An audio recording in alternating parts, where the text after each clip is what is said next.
everybody, and happy Friday to you. If you're here in California, I hope you're enjoying the fall weather. I certainly am. Welcome to Chattable, Hollywood stories, insights, and overshares. I am your host, Gunnar Rohrbacher, founder of Actors Comedy Studio. We are brought to you by the entire team at Actors Comedy Studio. You can find me on social media at Gunnar the Comedy Coach. So what is Chattable if you're joining us for the first time?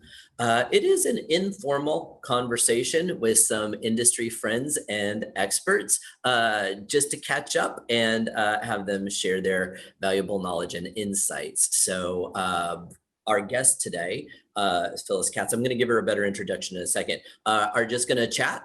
And we will get to a Q&A portion. So if you have questions, the best place for them is in the question and answer box, because there's also a Zoom chat box. But the questions you have for Phyllis, you can drop in the question and answer throughout, and I will get to them toward the end. And if I can get to all of the questions, I certainly will, and I will do my best. So without any further ado, ladies and gentlemen, please welcome a very good friend of mine, actor, writer, instructor, author, and founding member of the Groundlings, Miss Phyllis J. Katz. Badu! Nothing like the latency on Zoom, you know? It's just... Yeah, you know, the pregnant pauses are, you know, something that I've learned to play with. Well, hello and welcome. Hi, I'm glad to see you. It's been a long time. Great to see you too. You're looking fabulous and well. Thank you. So let's get to chattabling. I just made a verb. It doesn't sound as good as it did in my head. Whatever does. Right? Especially when you're an improviser. It's like, well, right. Okay, you just do it anyway, you know? But anyway, commit. So if I did my research correctly, you are a Chicago native, correct? Yes, I am. You miss the winters? I do. In a way, I miss the winters. It's the summers I don't miss as much because it's so humid. Yeah. The summers are humid, but if you're bundled up enough, enough winters are, they even have an aroma to them. The snow and the crisp air and all that. Not that I want to spend a whole winter like that now that I know California, but there are aspects of it I do miss. Yeah, I mean, and as you know, I was born here and grew up here, so I always I romanticize seasons a lot, I think. I mean, I enjoy our climate, it's great, but I don't know what it is to shovel snow. Not that I want to do that all the time, but maybe once. Oh, you love it when you're a kid. Right? Yeah. Love it when you're a kid, you have your little shovel and you know, and going to school in snowsuits. They're like what the astronauts wear. So you're walking like Cartman, like all the kids on South Park, Kenny. You know, you're walking like that, and to keep warm in the snow. For your face. Yeah, well, we didn't go that far, but yeah. Did you want to be a performer when you were a kid? I didn't think about it that way. I just always kind of was goofing around and imitating people and animals. And, you know, I was fanciful as a kid. What I wanted to be first was a ballerina. I wanted to be a ballerina, and then I wanted to be a social worker.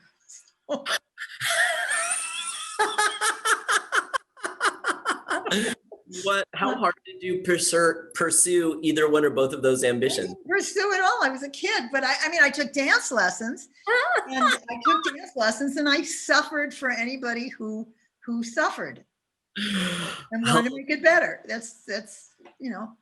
Well, you know what's funny is I really relate to your answer to the question, because I just did perform in whatever way I want. When I was a kid, I didn't imagine I was going to be a star on a TV shows. I know this is about you, but I'm going to share this anecdote because it came up. Well, I was going to ask you anyway, the same questions you just. Well, because I think you would think this was funny.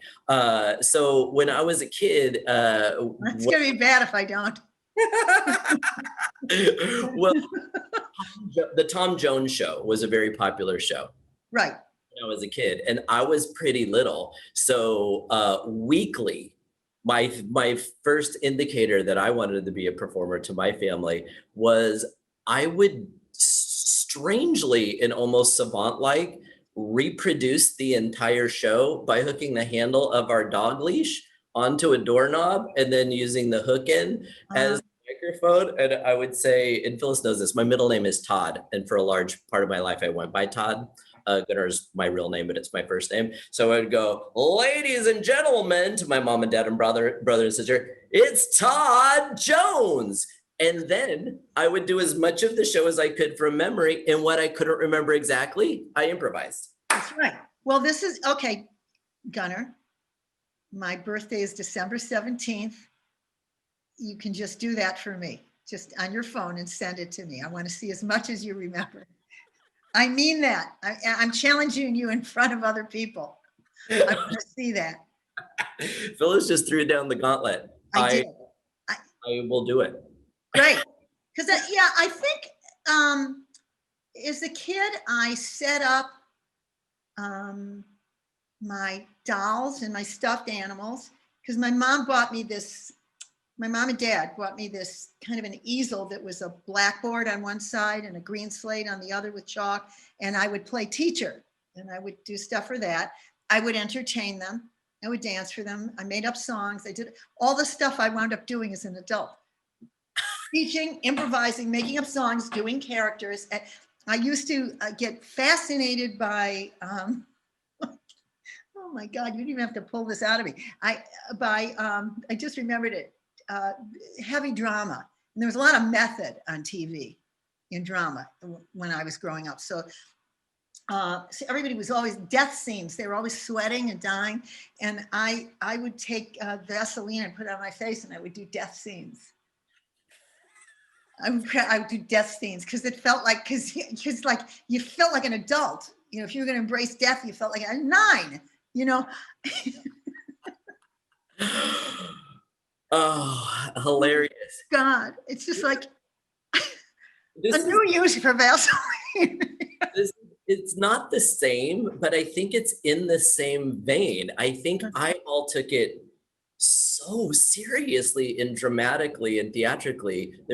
When I was even younger, I'm probably about the same age as the Todd Jones era. That is a midnight show when we're all back open. I could fill the house. Those claymation, stop motion animation holiday specials they have every year. I saw Frosty the Snowman when I think I was 4, and when he melted, lost it. Me too. I'm lost it. I'm still traumatized by that. I can still remember it. I ran into the bathroom and locked the door and threw myself over the toilet. And my mom was like, open the door, unlock the door. What's wrong? And I'm like, he died. Frosty died. And I was inconsolable, could not be comforted. Yeah.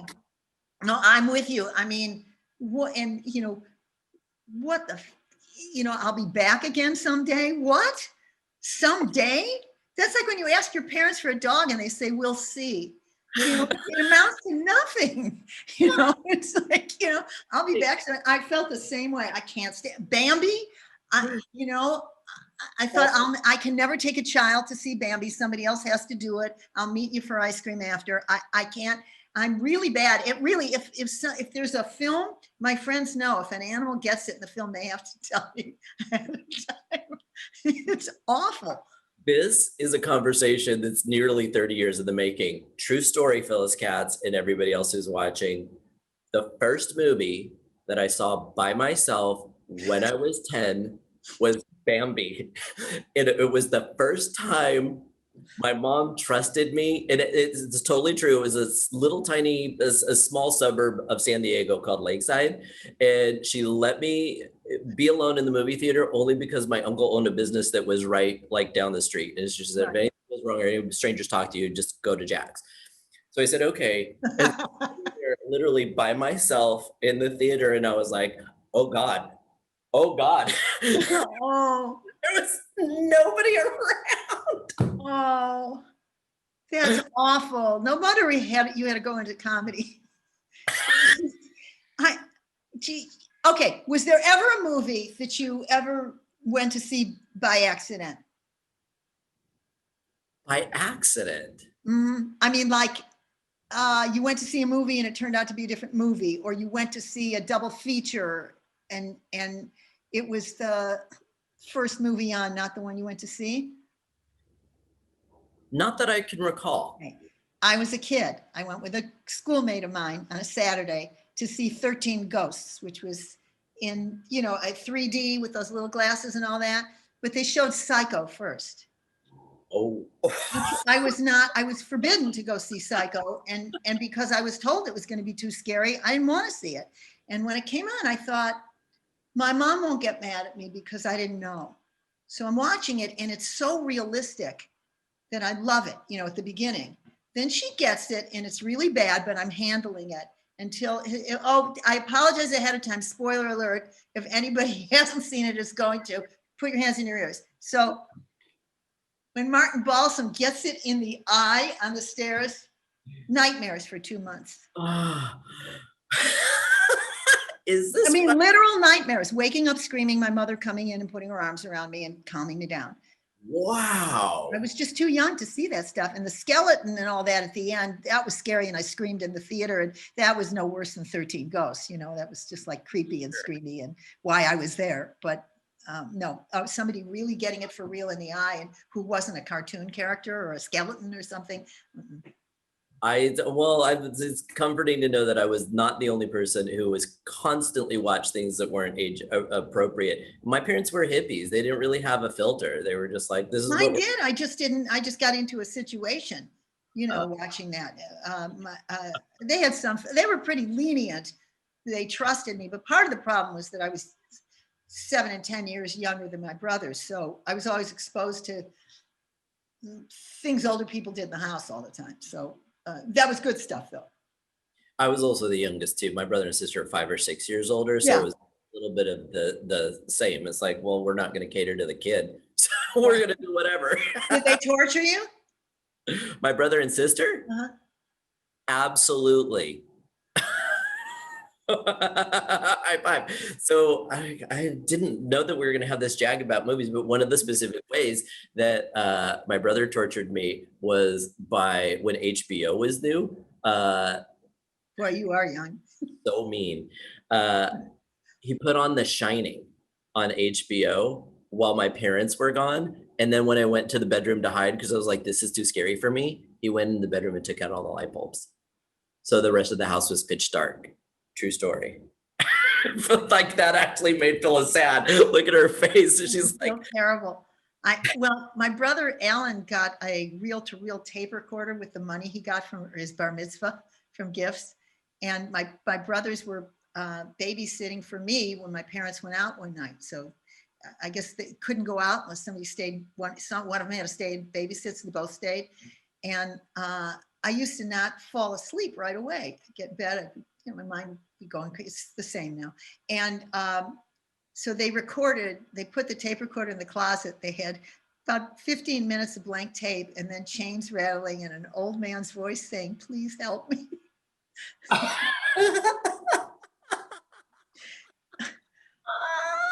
don't know. I'm going to say I was 7 or 8. But they always gave it up and laughed at some point, after they traumatized me. I mean, they did love me. They were just boys. What could they do? Guys, I mean, they're there. I'm, better me than a pet, right?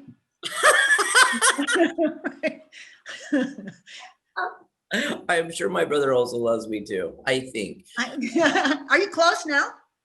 Well, my brother and sister both live in different states from each other, right. And so we stay in touch for sure. Yeah.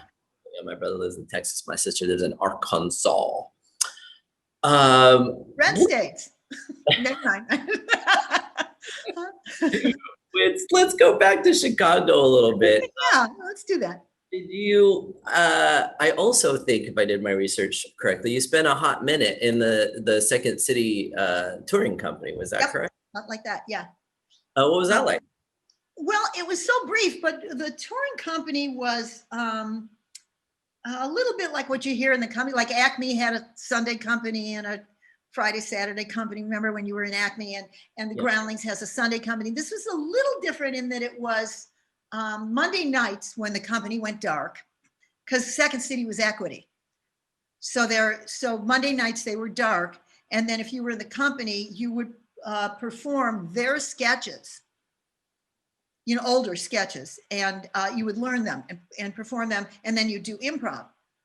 And then if there was a tour, you'd go on it. But I wasn't in long enough, because by the time I got in, I was already in a group that had formed there, and we wanted to move out here. We knew that we either had to go to New York or California, and my brother Alan was already living out here. Plus, if I was going to starve, it was better to do it in sunshine, than freezing winters. And but also Alan was here, and despite all the other stuff, my brothers and I are very close. So he wanted me to come out here, and so 5 of us moved out here. But yeah, I was in very briefly, and but didn't get kicked out. What happened was I was in for a while, and then they had a vacancy in the main company. And I Bernie Stallings hired me to do that for a couple weeks. And then Del Close, who I had not worked with, liked me okay, but he was directing and he wanted somebody who he had worked with. So they let me go, and they brought in, no talent, Betty Thomas. So and so Betty, and she and I had not been in classes together. She was the bartender there. But he took her in, and I was pretty crushed for about a week. Interestingly, Del Close called me and said, I think you were treated abominably, but I want to explain to you what my decision was. Wow. I thought, fair enough, fair and decent enough. And then next thing I knew, we had our own group, we had our own following. We'd been at Second City for years taking classes. There was no moving up to anything. You started in basic classes, and then you were either in Dell's camp or Josephine Forsberg's camp, and not rivalry. You just kind of gravitated toward one, and she was my mentor. And she died a few years ago in her 90s. And wow. Or several years ago now. And so, and she was one of Viola Spolin's proteges. So, so what she did was, when she felt people were ready after they'd been doing all these basic workouts, you just keep signing up to do more, is all it would be. You wanted to keep working out. We all had day jobs. And this wasn't LA. You worked a day job and then did these class things at night. So there weren't that many options, at least then. So I wound up, at one point she said, "You're ready for the more advanced class." And there would be more than one, because there were so many people taking classes. And I mean, I met Joe, well, you know how I met Joe Flaherty, right? No, if I don't remember. Joe Flaherty, who was, I hope people know who he is. He's so good. He was, I went to Second City. I was working at McGraw-Hill Publishers in the editorial department, and I went to Second City.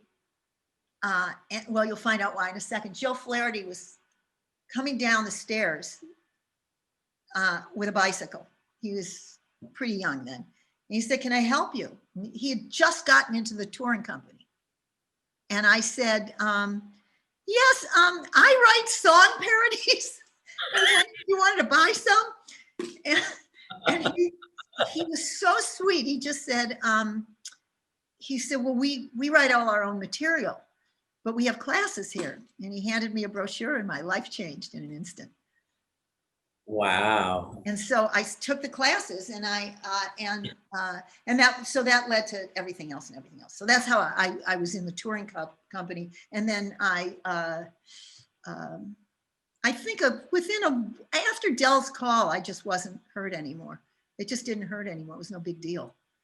It's classy, it's classy of him to, we don't always get a phone call like that, and they can mean so much. Yeah, it meant the world to me. Well, it also meant it wasn't because I didn't think you were any good. Right. It was because I work with somebody, and but I do know that Joe fought for me because he was in the main company then. I do know that. It is. I loved her too. Good to know. I've been in similar positions. So, well, then let's pick up on your move here. So, I mean, so many people know you personally. What do you mean by that? Well, I mean, No. I mention your name all the time, and teaching at my school, guest teaching in other places. We both teach around, and I just mention you as you're kind of like instilled in my bio to some degree. And there's always someone who's like, I know Phyllis for sure, and they always smile. By the way, 100% of the time. Thank you. And then, and then the Groundlings is at this point, globally renowned and a phenomenon. So it is quite relevant. And I just want to make sure everybody knows that you're credited as a founding member of the Groundlings. So I just would love to explore what that was like in the beginning. Okay. Yeah. When we moved out here, four friends and myself moved out here and with our pets from Chicago. And we started working out at the Comedy Store. Mm-hmm. And Mitzi would put us on because we were an improv group. We'd either open or close a set. And we were doing sketches and things like that and having fun. And then one of the guys in our group, John Clementi, said, I went to see this group. They're called the Groundlings, and they're really good. And so Bill Steinkeller and I went to see them and said, to Gary Austin, how do we get in a class to work? If you have classes, we want to work out. For me, what did it was, first of all, there were the Oxford Theater. They'd been there for maybe 2 years. They'd been in existence. And I don't know if they'd been at the Oxford for 2, but they were there. And so the theater, I think, sat 37 people, and there were at least that many people in the company. So there was many people on stage as there were in the audience at one time. It was so visual. Gary directed so visually. It wasn't just come out and do a sketch and be very intelligent and, and we'll block it this way. There was just always something to look at. It was, where necessary, brightly costumed. And the women weren't just playing the wife and the daughter. Honey, oh, honey, you don't mean that. And then the guy is really funny. And then you say, oh, honey, come on, that hurt my feelings. And the guy is really funny. I mean, I don't mean that's all they did at Second City. The women were great there, but that was what the tone was then. I saw this, and then I saw Lorraine Newman come out and do about 11 characters. And I said, this is where I want to be. This is what I do. This is what I want to do. And so we asked if Gary had classes. He said, yes. And he said, he had us fill out an application. That's how I got into the Groundlings. I filled out an application. You filled out an application. See, I'm glad I asked. I didn't know that. Yeah. And he said, that must make everybody feel so good who's worked, for 6 years to maybe get up the ladder. But he said, it's clear that you and Bill have a lot of experience, but I want you to learn our vocabulary. I'm going to start you at the beginning. We said, fine. We just want to work out. So within a couple of months, he moved us to the performance group. And then we were putting the shows in sketches that they could just fit somebody in a couple of improvs. And then we started writing material. And what was great about it in those days was you had to work really hard to get stuff in the show. That's how you got in the show. You didn't get in the Groundlings and then we're going to put a show together. And they still have to work hard to get in the show, to get their stuff in the show. But you were competing with, there were 50 of us who were the Groundlings. And so you really, really, really worked hard. And we had classes every week and we experimented. We weren't, once we had the new theater, this is partially why they call me a founding member. I'm a founding member of the theater, and I'm one of the people who created the school. There were 6 of us who did that. So Gary would introduce me as somebody who helped him start the Groundlings. That's what he started to do. And I was very moved by that, but it really existed before I got here. And fair is fair. But what happened then was constant experimentation. Tracy Newman would run classes, Tom Maxwell would run classes, and then eventually I was teaching too, and I would run classes, but everybody was pooling ideas for really different kinds of things, different approaches, different ways to do improv, different games to do. Some of us had come from Second City. Gary came from the committee.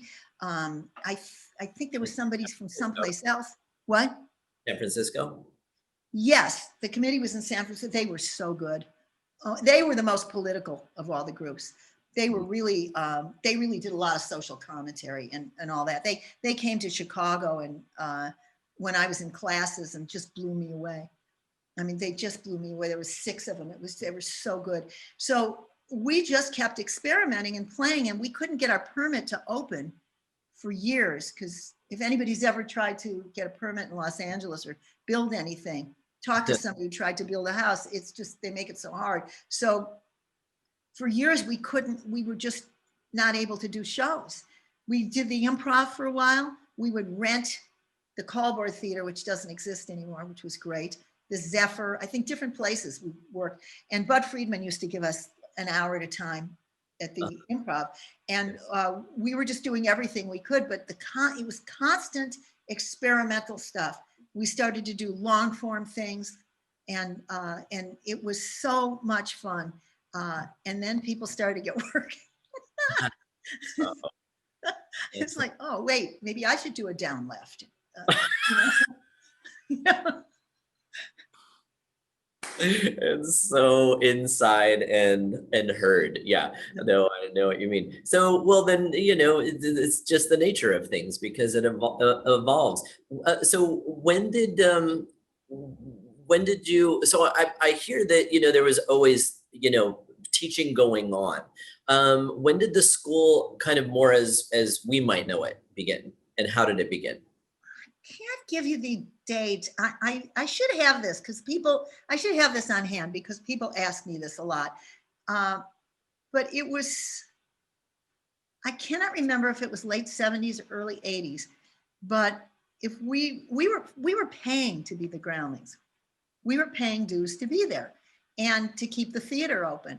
Yeah. And we realized we had to do something if we were going to keep our theater open, even though by this time we were having full houses. And there wasn't a lot of competition either in LA. So you wanted to see improv, you were coming here. I mean, when did Acme start? Do you know? I think early 90s, maybe late 80s, early 90s, but it after. There wasn't competition here. No, there wasn't. So if you wanted to see improv, for the most part, forgive me, anybody who had improv, I mean, there were improv companies. Off the Wall was here. Funny You Should Ask was here. I wound up working with. Yeah, the Spolin Players I saw. I just remember when I was a kid, that was the other great experience. It was Groundlings in Edie McClure, and then Dan Castellaneta, et cetera. Many others were in the Spolin Players. Right. So those are the two that I gravitated to mostly. Right. So, but we had a theater, and that was the thing. Off the Wall, Funny You Should Ask, both groups that I became a part of, we were sister groups. People would, I mean, if they needed people to come in and sub, they'd call me, they'd call Lynn Stewart, other people like that. And by the way, Off the Wall still performs once a month. They've been together the longest of any group I know. And, but anyway, I lost my train of thought. You were asking. The school and the origins, when it really. Oh, right. So we decided that we had something that was working, and we had classes going for us. And we thought, well, this would help not only to keep the theater open, but we could share what we've pooled in knowledge. And so Tracy Newman, Tom Maxwell, Gary Austin, Steve White, Archie Hahn, and I had a meeting, and we all put a school together and started to teach and different things. And then eventually there came a syllabus, but at first it's just like, what are you learning? How is this working? What should we do in this class? And we would compare notes. It was really exciting to see it work. Very exciting. You see people come in and they don't know what they're doing, and then they know what they're doing. It's great. I mean, it shouldn't be lost, and it's not to be underestimated what a significant part of pop culture history that place and that school is. And there you were at the epicenter of it. So, I mean, on behalf of a lot of people, thanks. And also on behalf of a lot of people, why didn't I get in? At that point, it is a casting call, a moment in time. And there's never been a vote that everybody felt the same way about unanimously. And you won't get an answer from me that'll make any sense, because I don't know either. I'm one of your biggest fans. I tell people it's a microcosm of show business. And it is. I quote a very dear friend of both of ours, Cynthia Seghetti, when she used to say to me all the time, not only is it not fair, it's not supposed to be fair. Cynthia would often say, wait a minute. Yes, it is. somewhat cynical and cryptic things you had to think about when class was over and you were in the car. You're like, it's not supposed to be? Anyway. No, what it is, I had somebody I talked to who didn't get into the Sunday company.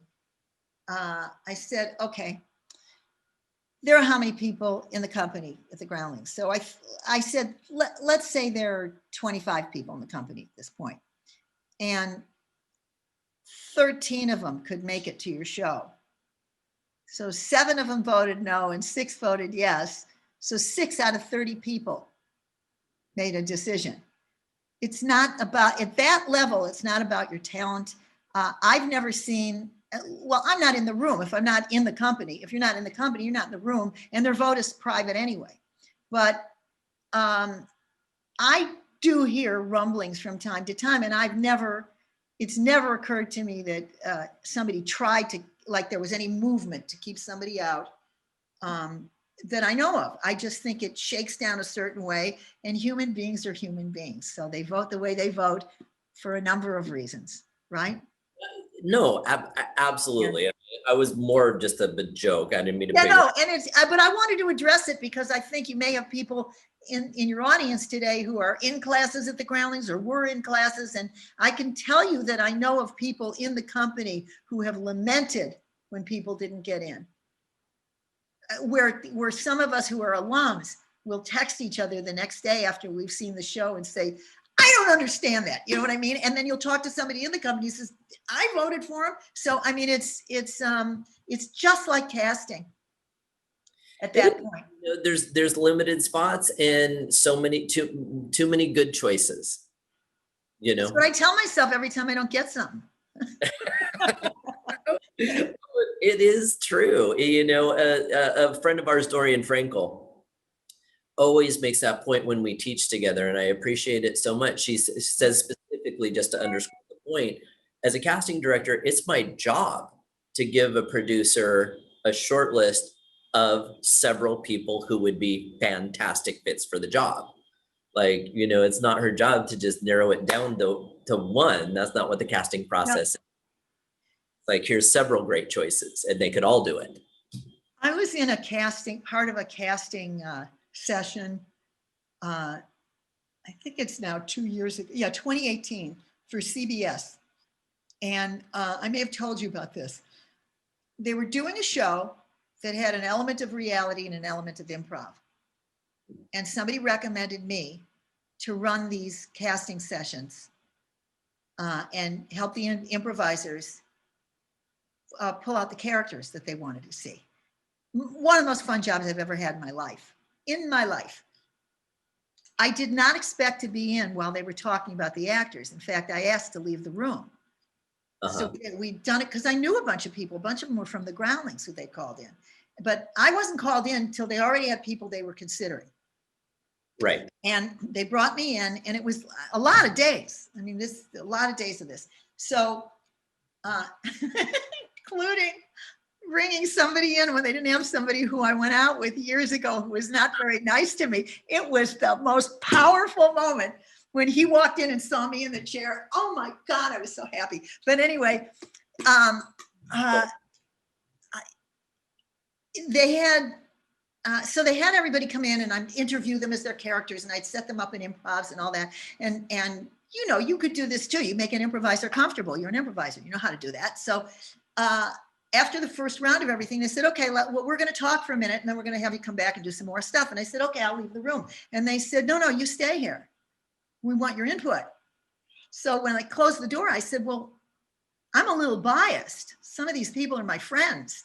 So I don't know that I can be fair. They said, well, we're not asking you that. We're going to ask you specific other kinds of things. I said, okay. So for the first time, I got to hear how a network talks about people. I had it all wrong in my head, or at least how these people do. They don't have any time to like or dislike your work, or remember that they dislike your work. This guy who created it had this image of the guy to play the father. Everybody liked, it was somebody I liked too, who I thought was right for it. Everybody liked this other guy. This guy kept saying, I see this guy. This is what he looks like. So now they had to call in people who looked like that, or who gave off this certain kind of, let's just say, for lack of a better description, is the kind of guy you'd expect to have the moose on the wall in his den and the gun. So they had this vision. And while this guy certainly put across the personality of the guy and was the best of the improvisers, the most realistic and the funniest, this other guy just had the bones of it. And so to hear them talk and what they liked and what they didn't. And then you had the guy, one of the creators, and there was one woman reading for one of the daughters. And this is a woman who's gorgeous. She's really sexy. She's really smart. She's a great improviser. She's got everything to recommend her. And I can see who he's leaning toward, because she represents somebody who would never say yes to him. And I can see it. I can just see it. And I can see the women lobbying for her. You know, it was so funny. So I look at that and I thought, all the things that I beat myself up over when I leave the room, I think, I could have done this. I could have done that. There's nothing I could have done. Nothing I could have done except my best, you know, and you go in there. Mm-hmm. And it's like, it's, you know. Well, I think that is helpful to share and for people to hear. And, I always say, part of my bio and history is because I started my teaching career teaching improv. And I switched gears after I worked a short time in casting, long story short, because there were so many revelations when I was in the room. So heard and agreed. Yeah. And that's why I wanted to start doing what I've done for this last section of my teaching career, which is get behind the camera and move into audition technique, etc. Because I saw all the ways. So it's a point that runs parallel to the point that you're making. In certain regards, there's nothing that you can do, but then I noticed like the technical things that you could do better. Oh, I don't mean that. I just meant. No, I know. Yeah. But there, I guess my collective point is there is a lot to take away from being on the other side of that mark. Absolutely. Well, I remember taking your class. You did an introductory class and I took it one night, the on-camera class. And now that we're doing all this self-taping at home, I catch myself and remember what you said. Don't lean forward. And I don't. And it's really funny. And when I look back at it, I think he's absolutely right. I mean, just those little things that add up. It comes down to details that, and at the end of the day, their brains are going to still do what you described. But then if we keep ourselves available and open to the camera as possible, then at least they can see you as clearly and see your offer as clearly as they can. I don't mean to say that if you don't look the part that he envisioned, you don't get it. That was this one guy. But what I'm saying is they weren't talking about, she seemed a little this, she was too that, she wasn't enough that, there was none of that going on. They would say things like energy's too down for this character, but in that case, we would just ask them to pick up the energy. They were really nice about that. If they saw something they thought they could get from somebody, they would ask for it, but which you don't always get.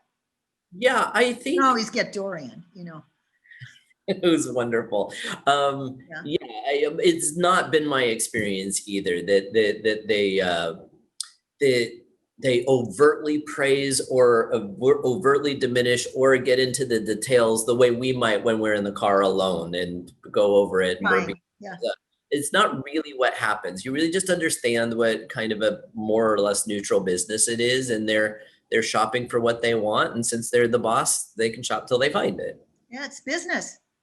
It is business. I mean, yes, it's hard to feel that all the work you put in feels like it adds up to what color of paint are they going to put on the wall. But it's in a way it is that. And I mean, if I learned nothing else about life, I learned that it really is that important, and it's not important.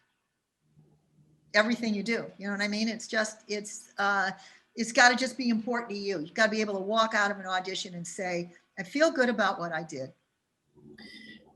But you know what's awesome is when you book a job and you don't have to audition. Well, yeah. Which is great, but it's also a segue to something that I wanted to bring up in our conversation, which is you are the only person on this whole big blue and green ball floating in space that I can say this to. You got me my first series television acting gig. I know. So, thank you. You're welcome. I still have my pay stub from that job, and it's framed. True story. Aww. Well, it was easy to do. It was just, I mean, that's why I don't understand why people don't do that more. If you can get somebody a job, why not do it? But I was in a novel situation because we were 12 to 17 hour days, and they needed somebody quickly, and they'd write something in and this and that. But sometimes your name is on it. Your name was on that part. If they asked if they asked me for 5 names, I couldn't have given them 5 names for that part. I gave them you. I got Cynthia on that show too. Yep.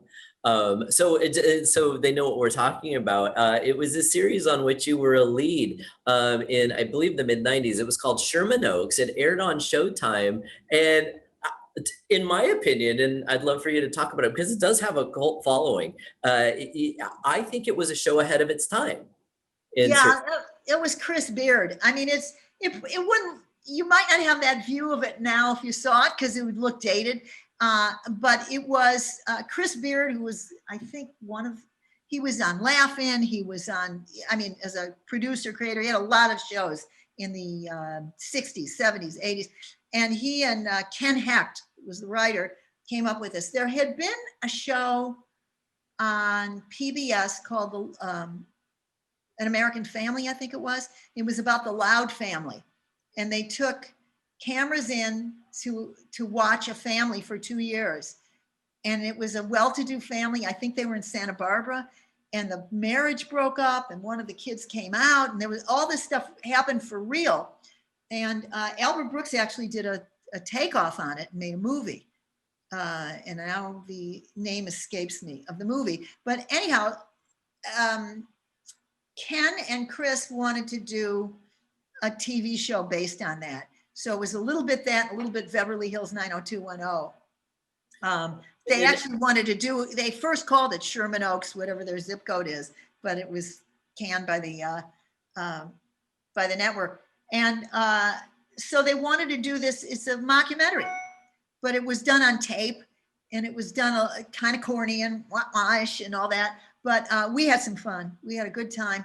I'm still friends with people from the show. Well, you know what? I noodled around before our conversation today. And the episode that I was on is on YouTube. So, Erin, if you want to drop the link in the chat. So if anybody wants to go down memory lane and see Gunnar's first acting for job. And here's what's weird, Phyllis. I just Googled it just to see what would come up. And the first thing that came up of all the episodes was the one I was on. So I'm not taking credit for... You were like a computer genius, right? Or something like that. I don't know. I'm trying to remember. Yeah. Weren't you something like in your 20s and you were playing somebody who was 12 or something, right? And I look like I maybe 6. It was so much fun. So anyway, Sherman Oaks lives online. And if you want to treat yourself to that, you can, kids. I also want to talk to you about something that was, it's very important to me in my experience as a comedic performer and improviser. So I spent quite a long time taking song improv classes from you. So what How did that begin? And when you started teaching song improv, by the way, who else was doing that? Well, at the Groundlings, Tracy Newman was, but it wasn't a method of it. And so she had a guitar and she would play a bossa nova, and and you would sing to it, and then later we had musicians, and then she'd put you up and say, okay, I want you to do, and she'd just make up kind of scenarios and stuff like that. And it was so much fun. And at Second City, they didn't have a class, but there's a game called Make a Song. And we were doing a kid show one day, and my friend Alan Witter just handed the microphone to me, and I had to sing, and I was unbelievably terrified, but it was so exhilarating that it was like a needle in my vein. And but we used to do this at parties. We'd make up verses to blues songs and all that, and I was always writing lyrics. So in Tracy's class, I told her I'm getting ideas for things and ideas for other people in the company to try, and how would you feel about my teaching? And she said, I think you should teach. And eventually she just turned it over to me. So at first she would teach and I'd be in her class, I would teach, she'd be in her class. And then later on, she came back and taught a class of her own somewhere at a studio or someplace. And then she just wanted to do other things, but I never stopped doing it. And I like to see it morph, and I miss it terribly during the pandemic. In fact, while I was on Sherman Oaks, I was still teaching it on Sundays because I wanted to, I love to get together with people and make music. I love it. It's great. It was so fun. I did it for at least a couple of years, every Sunday. Right. If not more. It was so joyful, and you bring so much joy to it. And I know other people do it, but you've got such a great, well thought out, and now I think really huge, solid curriculum of exercises to make it accessible for people. So thank you. And I'm trying to I keep trying to morph it a little bit, keep it up with the times. Before I start a class, or on the first day at least, I usually ask people to let me know what they're listening to, what music you're listening to, what artists you're listening to, and then I learn stuff, and then we learn all different styles, and we play around, and it's just really, really a lot of fun, and it keeps me from getting stuck in any pattern too. And of course, my answer was always death metal. Yeah. You're the one who got dark every week. And yeah. Death, Satan, death, Satan. Oh my gosh, I have so many other, where was I going to go for this? You actually mentioned earlier on, one of my very specific question is, who was a mentor or mentors to you? And you mentioned a name.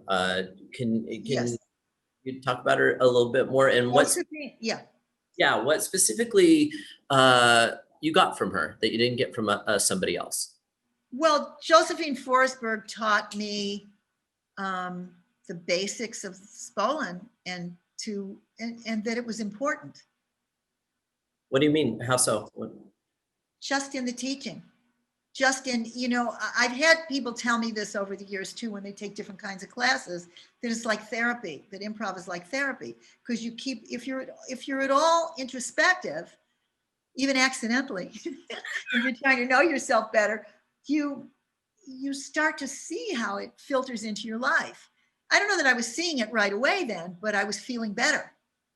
I was feeling better after a while. Of course, if I had a bad class that infected me for a week, I felt terrible. I'm talented, I'm not talented. I'm talented, I have no talent. I'm talented, why am I doing this? And then eventually it levels out, but you make lifelong friends when you do anything, when you join anything, and you get involved in something you like to do together. It's how things like the Klan get formed. but in my case, this was improv. This was something good and not harmful. But we would get together and improvise, and it was a lot of fun. And she taught me to, first of all kinds of people were showing up to take it. It wasn't just people from the neighborhood I grew up in. And so you meet all these different people, you learn all these different perspectives, and she gave us confidence in each other and in ourselves. So you learn to trust. So she taught me that. She taught me all that basic trust stuff. And I don't know, there was just a lot of unwritten things. And over the years when I wasn't constantly in touch with her, but I would be in touch periodically, or she'd come out here sometimes. And she was always, she remembered me from then and believed in me, whether it was working out or not. And so that meant a lot. Tracy Newman was another mentor. She became a close friend, but she encouraged me. She got me. She really got me. So I could make her cackle, and that would make me feel great. And then she helped me along with a lot of stuff with the groundlings. Gary was a great teacher. And it's just, I think all you need is people to believe in you. And that's a mentor too. My brother Alan taught me so much about writing. He was a writing, successful writer out here. And he's a really, really funny person, really funny. And my oldest brother also just mentoring emotionally while I was going through all the beginnings of this. I'm probably leaving people out, but Ian Tucker is another big one. Fabulous. Ian Tucker is a cold reading teacher, and but kind of a philosophy teacher too. And he really took the angst out of auditioning. You started to look at it as a great opportunity to do something you love. Every audition was an opportunity to go in and act, and people are going to watch you, and all that kind of stuff. So it was just great. All these people helped me. They helped validate that I didn't do this with my life for nothing. That I belong here. That I belong in the community, despite the gradations of what we think of success. I mean, I'll bet everybody here right now can probably think of somebody take yourself out of the equation, but it does include you. But think of somebody who who you think is just wonderful, and it just hasn't happened yet, or maybe never did, or any of that stuff. It's just not like they don't belong here. Mm-hmm. So if you're creative, you got to create. Birds got to fly, gophers got to go. It's that kind of thing. But you got to be who you are, and you got to do it, or you're never going to be happy. Never going to be happy. Never going to be satisfied. And the other stuff is not easy. I wouldn't say it is. I wouldn't pretend it is. I wouldn't pretend that I'm right where I plan to be and I'm living the dream. I wouldn't. Just a blatant lie, and Gunnar knows that. But I'm a lot happier than if I given up and was selling insurance, because I'm not good at that.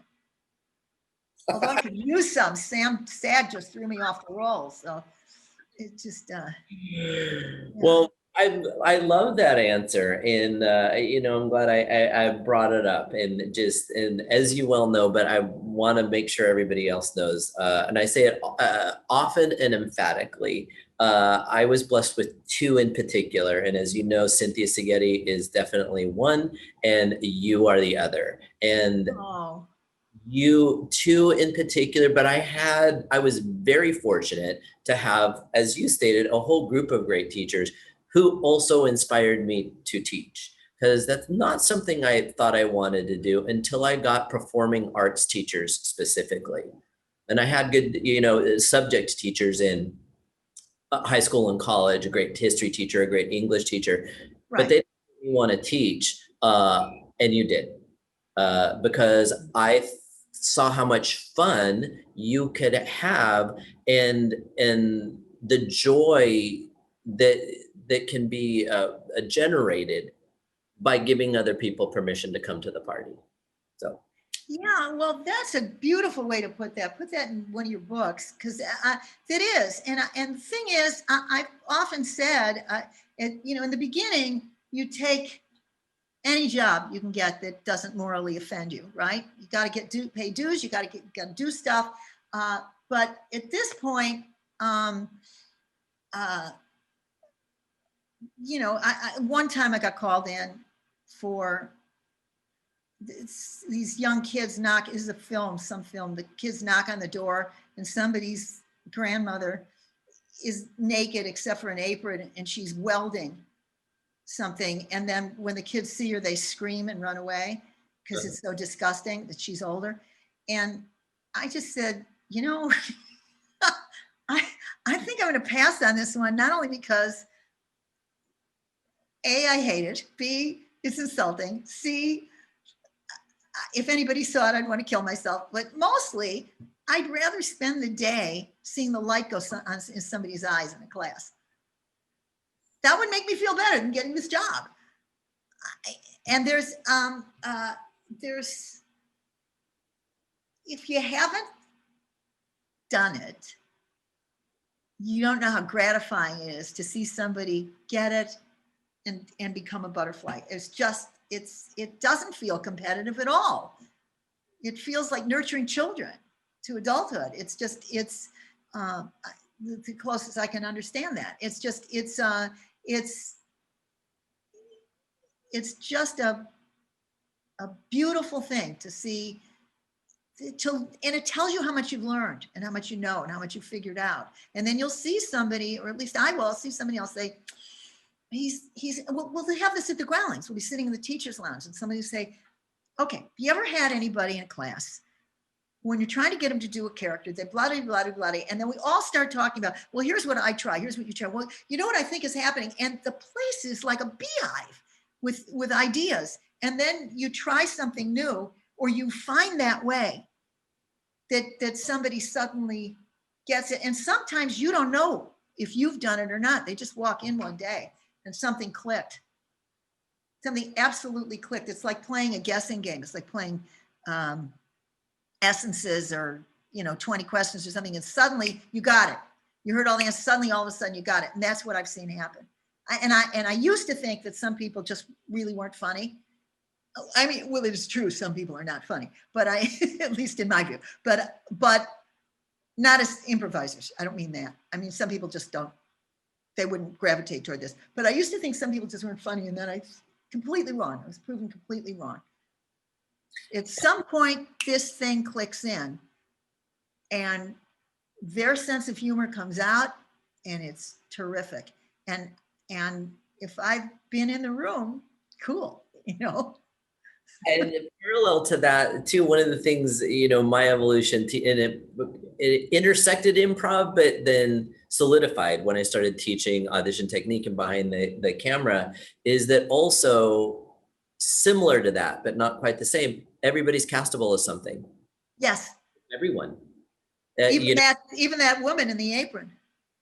Yeah, what got me was the welding. I was like, are you sure you didn't want to do it for the welding? The part about it, first of all, I'm not comfortable with nudity, but I don't, not that anybody shouldn't be. I just kind of am a one-on-one with that. But also, what gets me, with the deal breaker for me, is the idea she's older. That's disgusting. There was another one. She's in a bathing suit. Disgusting. It's like, don't put that in a script. That didn't add anything to the script. Make her a disgusting person. They brought that to me in class, as a scene. We'd have a big discussion about how to change that, It's a big discussion. I mean, honestly, what we're talking now about, I think it's just great. All the issues that have come to light this year about people's sensitivities and what hurts people that they've had to live with for years, hurts groups, what hurts your sexual identity, your gender identity, your racial identity, your religious identity. I think all that stuff is great that is coming out and being talked about. We're doing that. I want to add age to the list. Heard. Yeah. Although I did teach some teens once, and this made me laugh out loud because somebody said, I said, okay, now they're the same people. How old are they now? And somebody said 50. And they were all like 13-year-olds, and they all came in with canes to do this at 50. And I mean, I howled. I laughed so hard. Oh my God. Because you're about one of the funniest things I've ever seen in my life. All of them, 50. Decrepit. Ah, hilarious. I've got a gajillion questions. I'm going to sneak in one more before we transition to getting questions from the other group. Because I think it's important, it now maybe more than ever, I don't know. But a lot of people wear a lot of hats in this business, actor, but improviser, writer, self-producer, content creator. And, I think the generations to come are under more pressure to have something that they've done themselves. So I know that you've done one or several one-person shows in particular. Is it easy? And what was the value?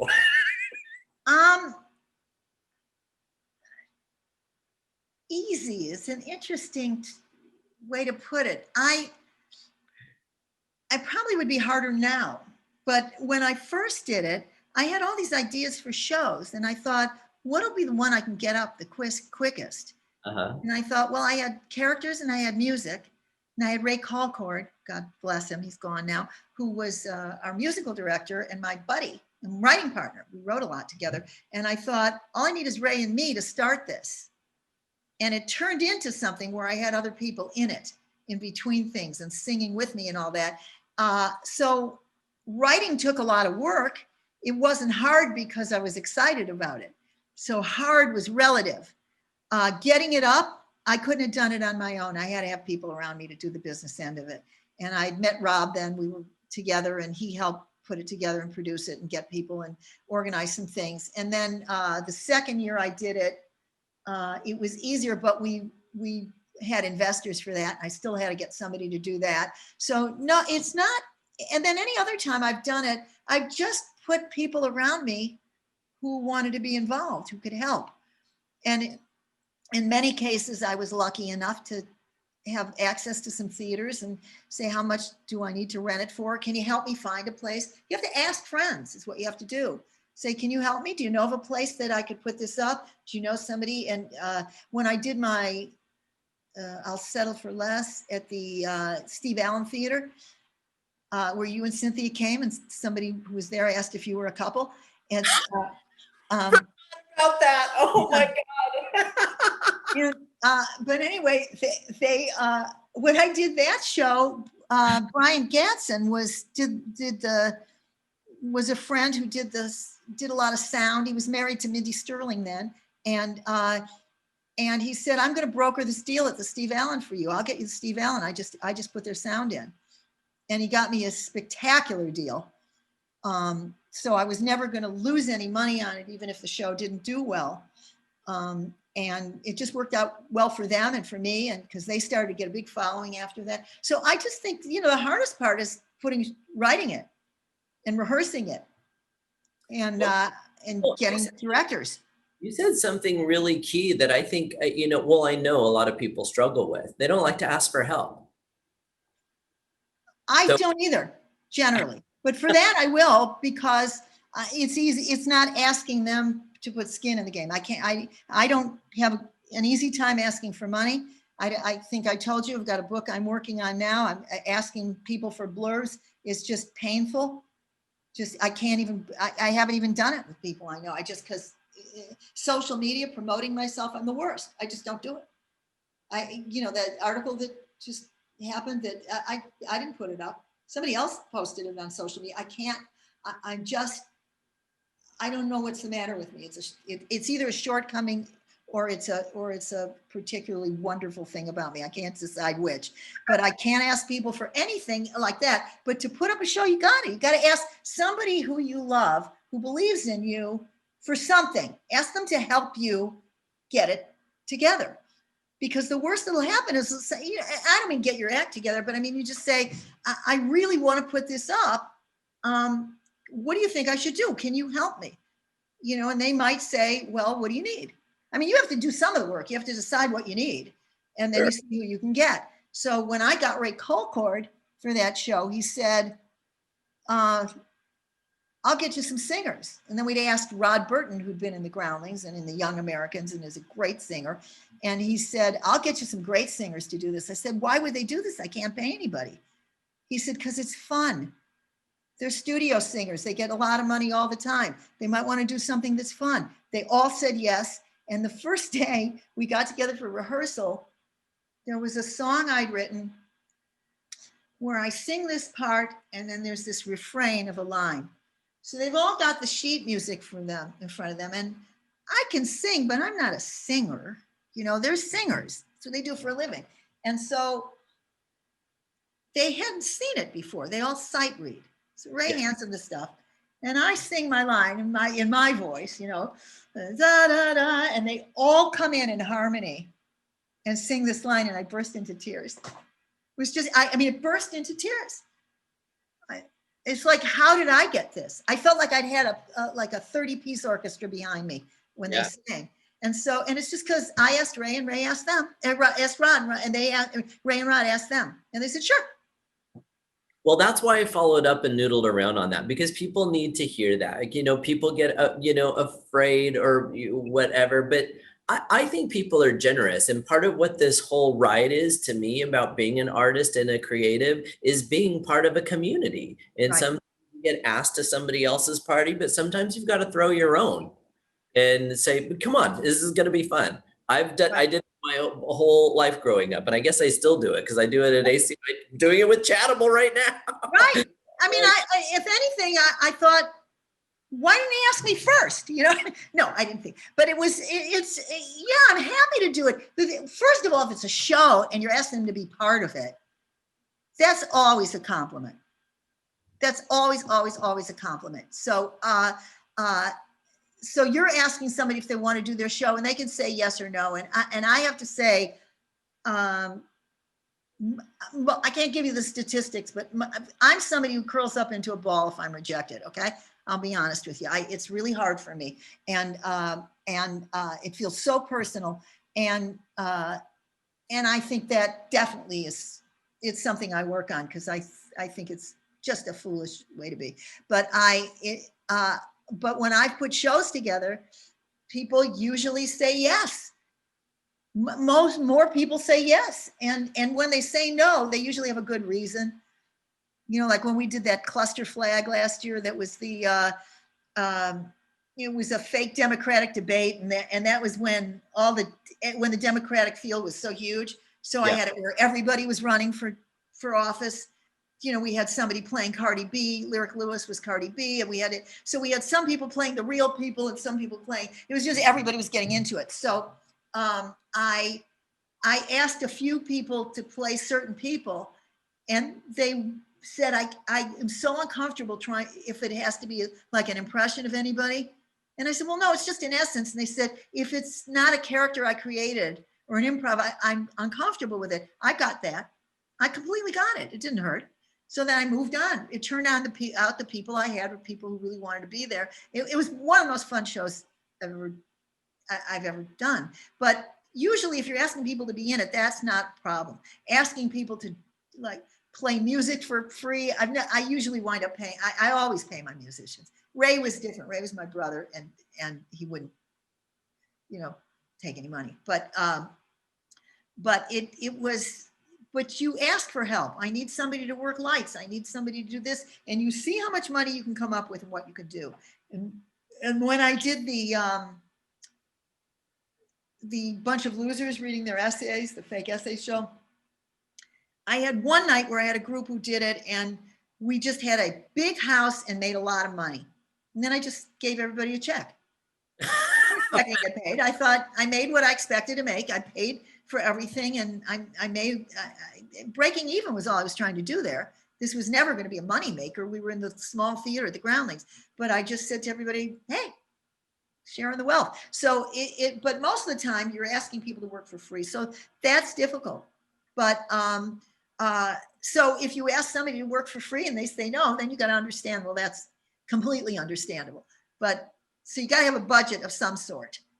And unfortunately, actors are always the ones who don't make any money. The same thing for me though. I'll be in somebody's show and the musicians are getting paid and the actors aren't, but you just do what you can. You want to get this thing done. It feels good. So you go where you can. You ask until you get some help.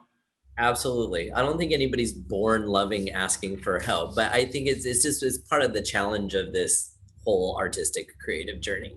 All right. So I've got to transition over to the other folks' questions, but before I do that, Chattable has a little bit of a stimulus response speed round built in. So if you're up for it, I have a quick, painless, just Q&A session. I'm just gonna throw a question at you and just the first thing that comes out, okay? You ready for that? It's very game show-esque. I just like to see what happens. Okay. Like a lightning round. Yeah, like lightning round. Thank you. Thank you. The guest has to tell the host what the segment's called. Terrible. Gunnar. All right, here we go. I'm all jazzed up. 3, 2, 1. What does comedy mean to you? It means getting through life. If you could change just one thing about how the industry works, what would it be? It would be kind. Not the first time I've heard that. Do you think of yourself as successful? Sometimes. What's a funny word? Hiatus. Every single one makes me laugh. What's more important, self-expression or true respect from your peer group?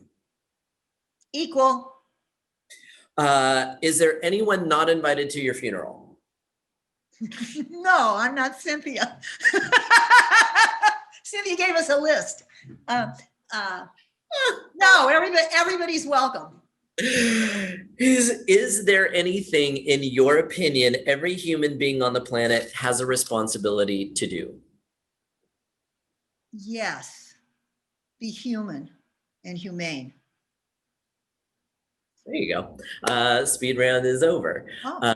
So yeah, that was it. I like to end with that one. It's always interesting. All right, so Bob asks, how has the transition gone with improv classes being online for the time being? Better than I'd anticipated, but it's not the same. I mean, you can look at each other, but you don't have the energy, the eye contact. You can't really see whole bodies for, the same way.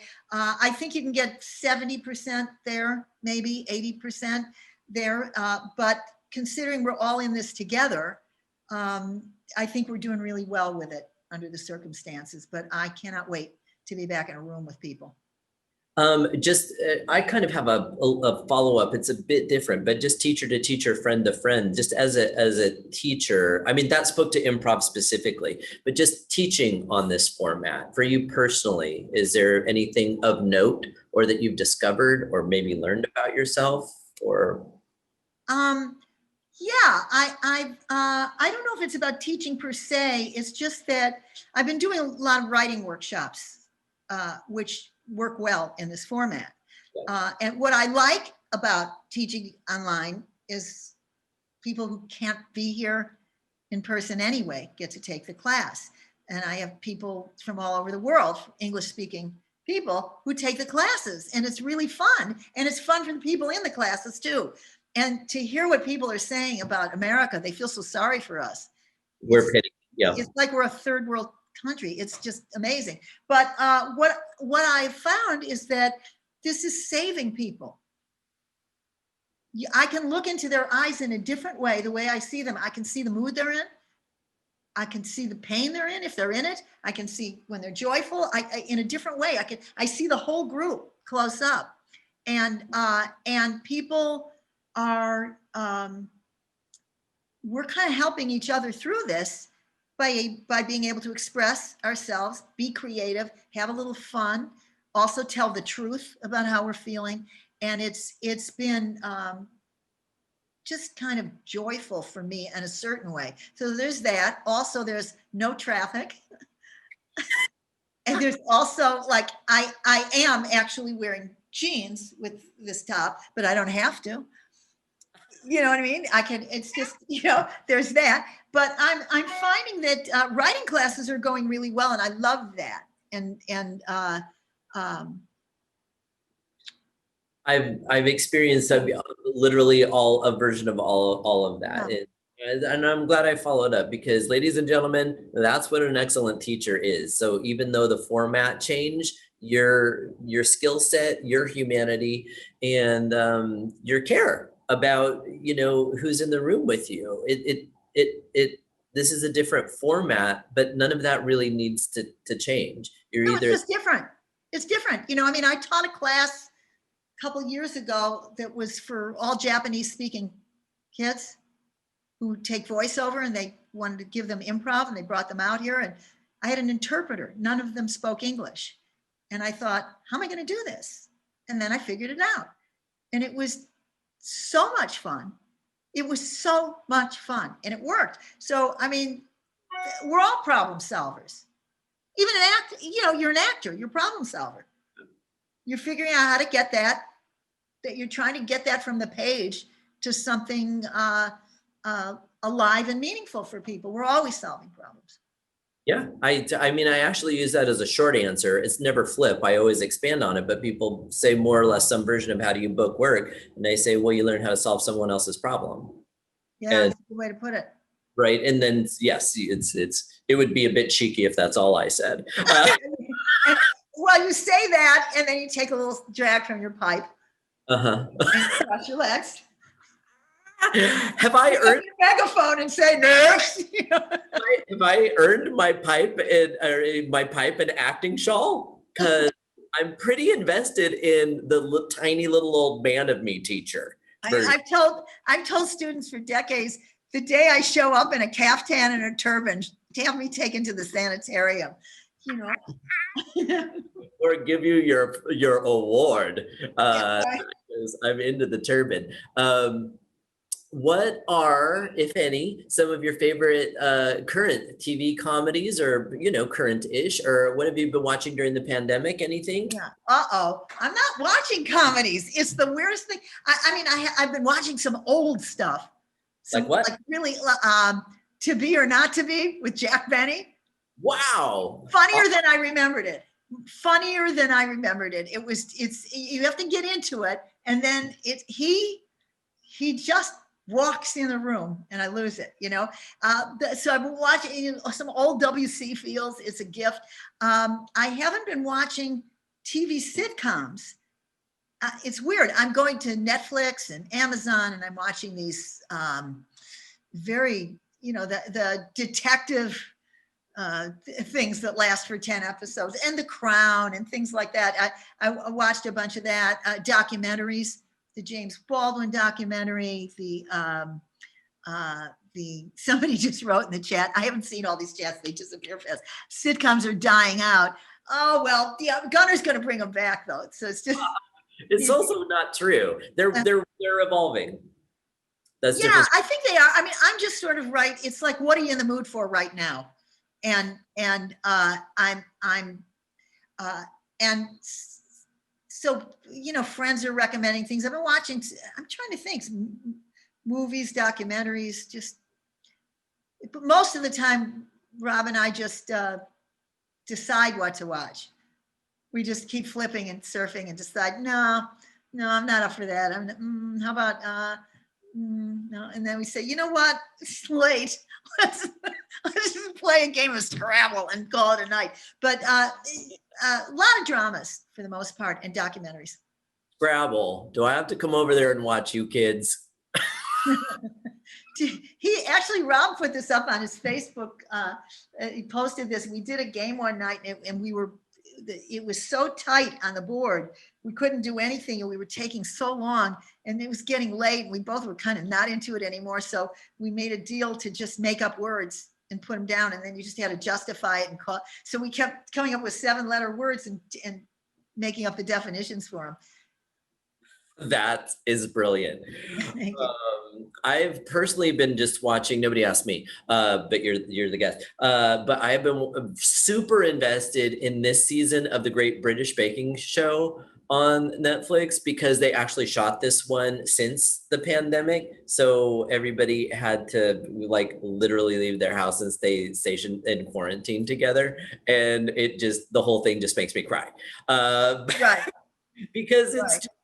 it's not sad cry. It's just, this is a pandemic just has a weird way of just making everything connected. But the Great British Baking Show has a lot of All bands. right. I'll take any suggestions.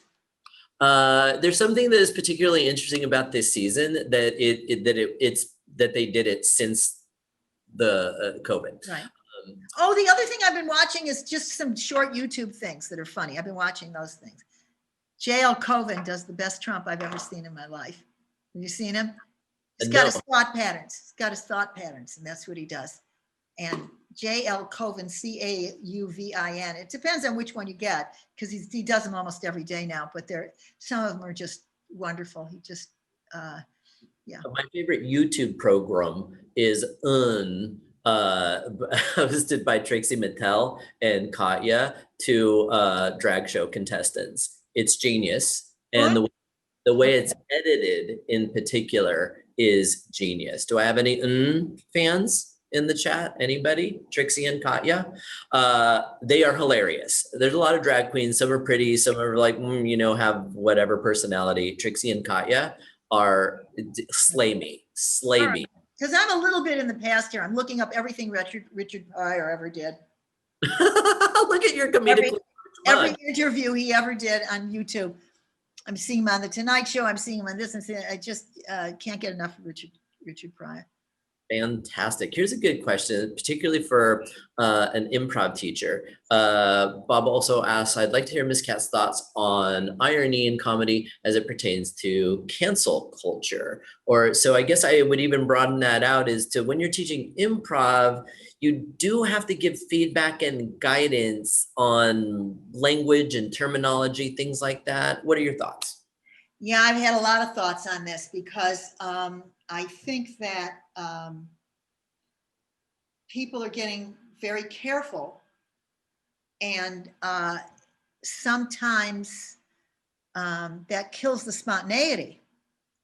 So what I've been doing of late is on the first day of a class, an improv class, I'll say, I'll talk about the climate and say it's really important to be sensitive to people, to know what's really hurtful to other people. It's also important to be spontaneous. So I would like to make an agreement whereby we are spontaneous, and if anything bothers anybody, I want you to say so, and we will address it. We won't spend the day on it, but we will address it, because somebody who says something or does something that's offensive is less likely ever to do it again if it's come out spontaneously and it's been made clear. Not in an angry way, but we understand it. Sometimes people come up with something because they've been so afraid that they would do that that's what comes out. And that's not how they feel. I've had people, because in the past, I had people in classes where I didn't know what to say. I'm talking about 10 to 20 years ago. But I would have, at that time, there would rarely be, it would be mostly a white class. I wouldn't say always mostly straight, but certainly more straight than not, okay? If I'm using the wrong term, correct me, okay? But I would have somebody, I'd say to somebody, try a character. So inevitably, somebody would do a stereotypical gay character that would just make me cringe.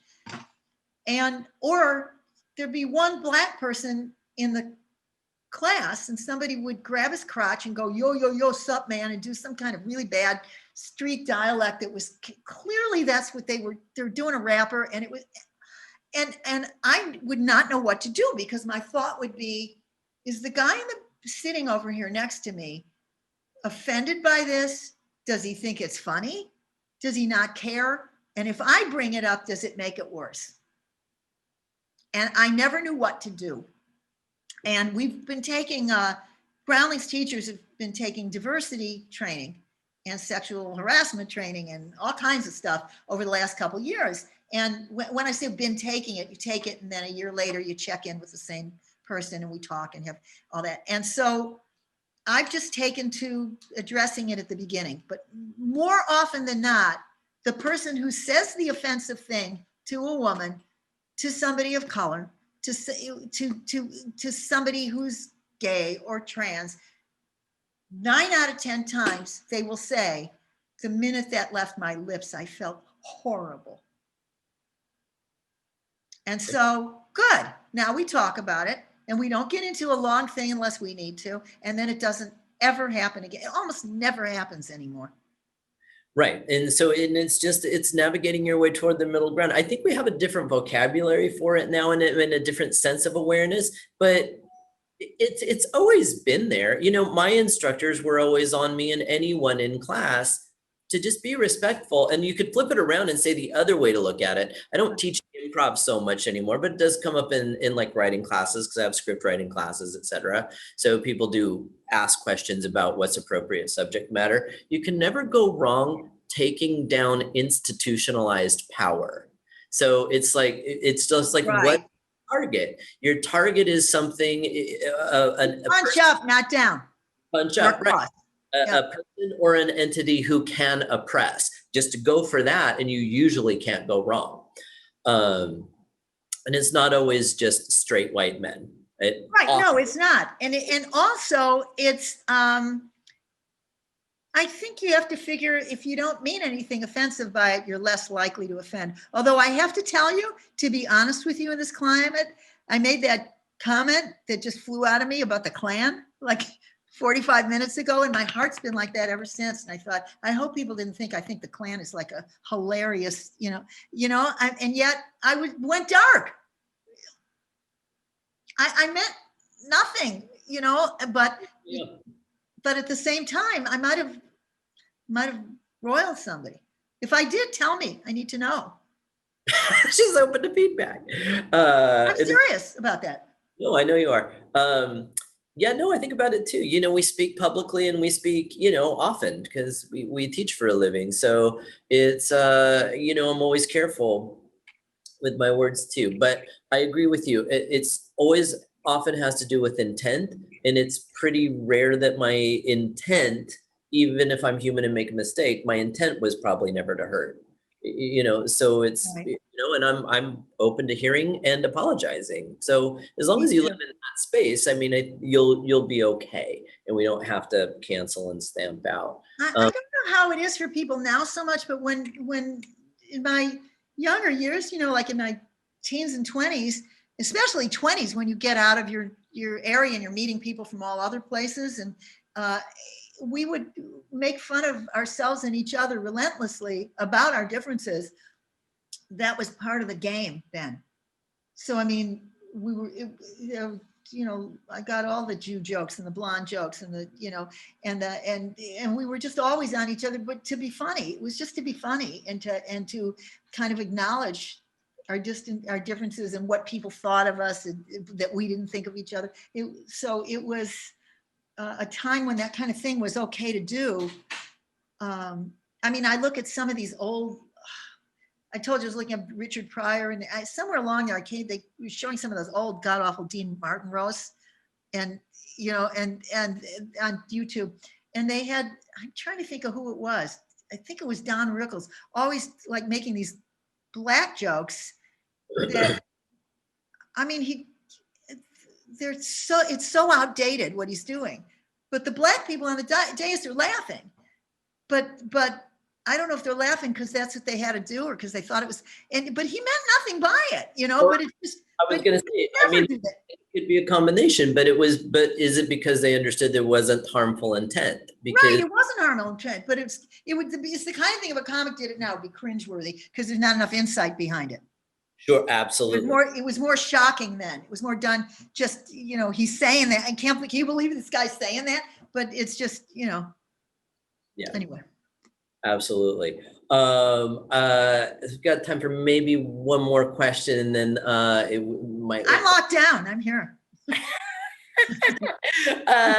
So maybe one or two more. Is there an important goal to you that you have and have not achieved yet? Sure, there's a bunch.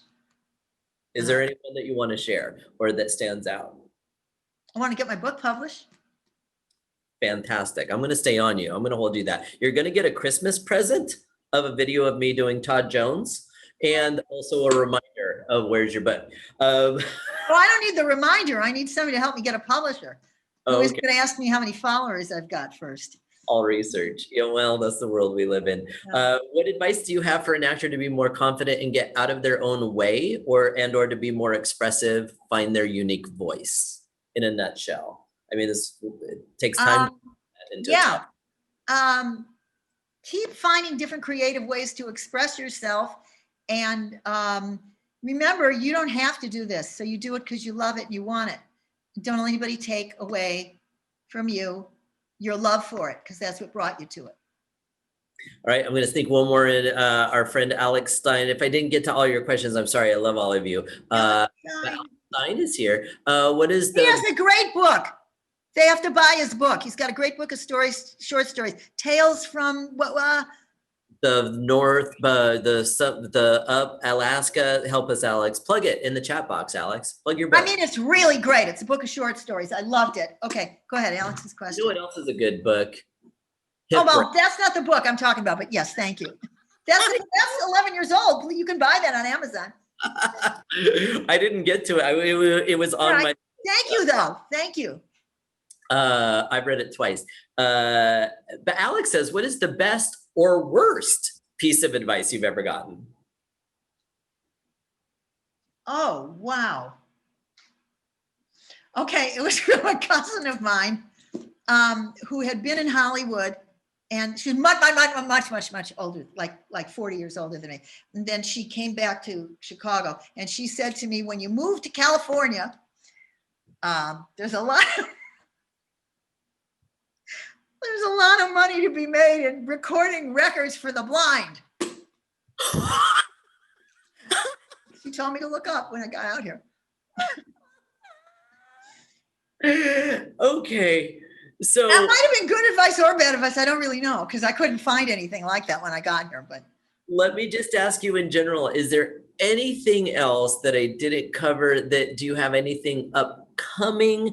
I know you teach at the Groundlings and for the Groundlings, but you do some of your own things independently. Is there anything that we can look out for, whether you have a date attached or not, or what do the kids need to know? Okay. I periodically I'm doing some improv writing classes, and they're just to keep the juices flowing. We write all kinds of things in class, and they can they get through to you and to get through to me or something like that? Or you want to get to Phyllis and contact Actors Comedy Studio? Yeah. Absolutely. Or if you have any links or email address, we can drop it. All routes are good routes. I will always get people to you if they're looking for you. Thank you. So there's that, and then the occasional character classes I do. And then I can't do any song improv online because of the latency. Can't sing at the same time. So I don't want to do, just solo. It's not the way to teach it for me anyway, but I cannot wait to get back to it. And other than that, I'm available for work. And my husband's a fabulous headshot photographer when we get back on track again. So. You know what? I have to tell you this. He's more than a headshot photographer, but he'll take your headshots. Yeah. Rob Levine is a great photographer.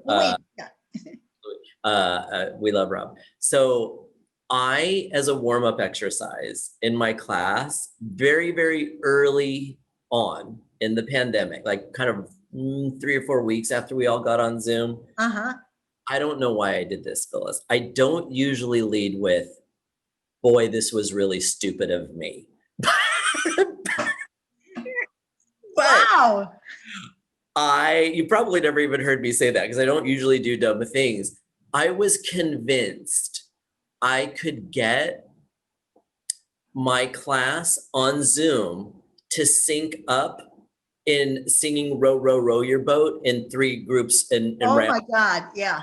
We spent like 45 minutes. Oh my God, yes. Disaster.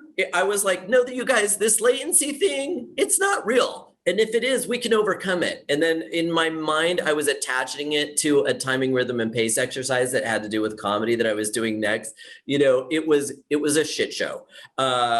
but I don't think during this pandemic I have laughed so hard than watching people, 3 different groups trying to come in on time to sing Row, Row, Row Your Boat in rounds.